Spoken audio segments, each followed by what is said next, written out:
I'd volunteered to MC an event where all the freshmen would get to see some of the clubs on campus, specifically the more performance-oriented ones. I was backstage, and even though I'm not particularly susceptible to stage fright, I was shaking in my chest. Whoever was in charge must have planned everything last minute and was intent on dragging me down with them. That is to say, I hadn't seen the program or script until about an hour before the very event was supposed to start. Classy. I wasn't too worried, I think. It was just one event. If I messed up, no one was going to notice, let alone remember. But maybe I looked more worried than I thought. Because as I was looking around to get a feel for the groups I was announcing, I made eye contact with the president of one of the prominent dance groups on campus. Now, I knew who she was. We'll call her Lotus. I'd met her once before, weeks ago, during a planning meeting for this event. When she'd introduced herself as the new president, I remember thinking, the new president of that group's kinda cute. Anyways, I'm an adult now. Being cute isn't enough to sway my heart, and besides, I'm here to do a job, and that was supposed to be the end of it. But in that moment, that my gaze met hers, she smiled reassuringly and shot me a double thumbs up, and I thought, the president of the dance group is really cute.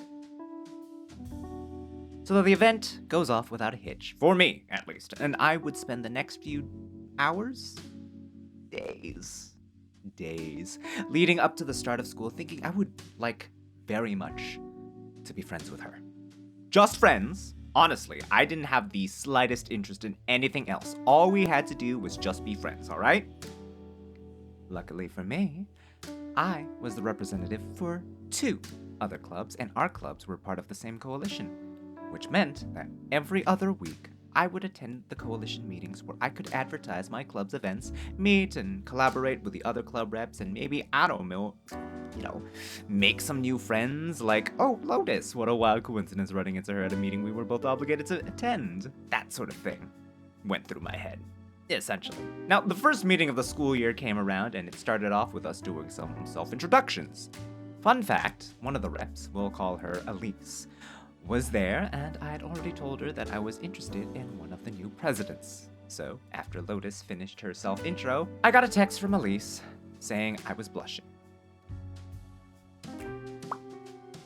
Eventually, it gets around to me, and I realized then that this was the perfect opportunity for me to improve that first impression of me. Kel, you see, isn't some nervous wreck like she saw that day. No. He's a suave and chill free spirit. And so, I stood up, glanced over at her before addressing everyone. Hello. I'm the rep for clubs X, Y, and Z. My name is Kelrev. You can call me Kel for short, but most people call me the Furnace. Looking forward to working with you all. It's a semi-self-proclaimed nickname from high school, and you're just gonna have to suffer not knowing the context. Once the meeting was over, we all got to talking, planning, socializing, etc. when Lotus packed up to leave, and wouldn't you know it, my club's meeting is right after this one. I need to get going too. We ended up taking a rather slow elevator, just the 2 of us, and maybe spent half of it in silence when she turned to me and asked, "So, why do people call you the Furnace?"